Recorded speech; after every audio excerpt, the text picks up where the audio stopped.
Bro, game changer movie నుంచి dupe song promo అయితే వచ్చింది. ఆ సాంగ్ 23 డిసెంబర్ యూఎస్ఏలో రిలీజ్ చేస్తున్నారు. అక్కడ నైట్ కాబట్టి ఇక్కడ మార్నింగ్ 8:30 AM అయితే వచ్చింది. నాకు డూప్ సాంగ్ ప్రోమో కానీ నచ్చలేదు ఎందుకో. పాయింట్ అయినా ఇది కాదు, ఈ సాంగ్ గురించి కాదు, సినిమా హైప్ గురించి. యూఎస్ఏ బుకింగ్ చూస్తుంటే 1 lakh కానీ దాటలేదు భయ్యా టికెట్స్. ఈ సంక్రాంతికి వచ్చేటట్టయితే గేమ్ చేంజర్ కనపడట్లేదు.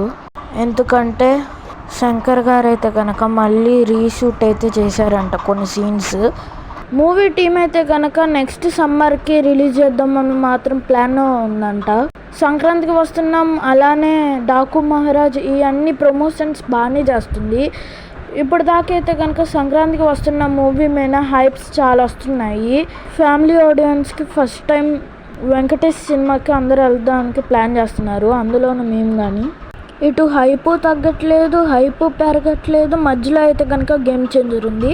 ఎప్పుడో ఒక ఈవెంట్ పెట్టారు, ట్రీజర్ ఈవెంట్ అయితే కనుక, ట్రీజర్ రిలీజ్ ఈవెంట్లో. అది కానీ ఎప్పుడో మర్చిపోయారు.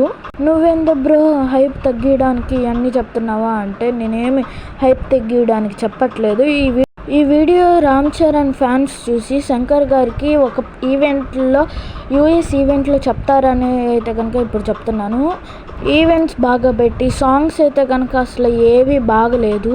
బాగుందల్లా అంటే కనుక ఒకటే సాంగ్ రామచమ్మచారా. ఇంకా డాకు మహారాజ్ అయితే కనుక యూఎస్ఏలో 1 million కానీ దాటలేదు. దాటేదల్లా ఏదంటే సంక్రాంతికి వస్తున్న మూవీ. గేమ్ చేంజర్ మూవీ అయితే కనుక ఈ సంక్రాంతికి రావచ్చు, రాకపోవచ్చు. ఎందుకంటే శంకర్ గారు మళ్ళీ రీషూట్ చేశారని చెప్పిల్లా ఇందాకైతే. హైప్ అయితే లేదు భయ్య. ఇటైతే కనుక ఆ యూఎస్ఏ వాళ్ళ అయితే కనుక మూవీ రివ్యూ చూసి బ్లాక్ బస్టర్ అంటే అప్పుడు వెళ్తారు. మళ్ళీ అంత దూరం నుంచి అంత టికెట్ ఖర్చు పెట్టి బాగలేని సినిమాకి ఎందుకు వెళ్ళడం వేస్ట్ అని. రివ్యూస్ బాగుంటే వెళ్ళినట్టు, ఒకవేళ పోయిందనుకోండి సినిమా ఇంకంతే, శంకర్ గారి ఖాతాలో ఇంకో డిసాస్టర్ పడినట్టే. అయినా ఇప్పటికైనా చాలా ఈవెంట్స్ పెట్టి కొంచెం ప్రమోట్ చేస్తే హైప్ ఇంత కానుస్తో పెరిగితే అందరు దానిలో దృష్టిలో పడిద్ది. లేకపోతే సంక్రాంతికి వస్తున్న మూవీదే దృష్టిలో ఉంది. మొన్న వచ్చిన గోదావరి గట్టు సాంగ్ ఫ్యామిలీ ఆడియన్స్ని చాలా ఆకట్టుకుంది. సెకండ్ సాంగ్ కానీ చాలానే బాగుంది. ఫ్యామిలీ ఆడియన్స్ అయితే కనుక గేమ్ చేంజర్కి వెళ్ళాలనుకోవట్లేదు. వెళ్ళేదల్లా ఒకళ్ళే, రామ్ చరణ్ ఫ్యాన్స్ అనుకుంటా. ఇప్పుడు లోపల కొంచెం ట్రైలర్ బాగుంది అనుకోండి, మళ్ళీ ధూప్ సాంగ్ బాగుంది అనుకోండి. నాకైతే ప్రోమో అయితే నచ్చలేదు.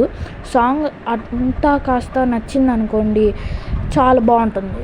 సినిమాకైతే ఫ్యామిలీ ఆడియన్స్ నుంచి కానీ ఒక సపోర్ట్ దొరికిద్ది, లేదంటే రామ్ చరణ్ ఫ్యాన్సే. మీ కామెంట్ని తెలియజేయండి.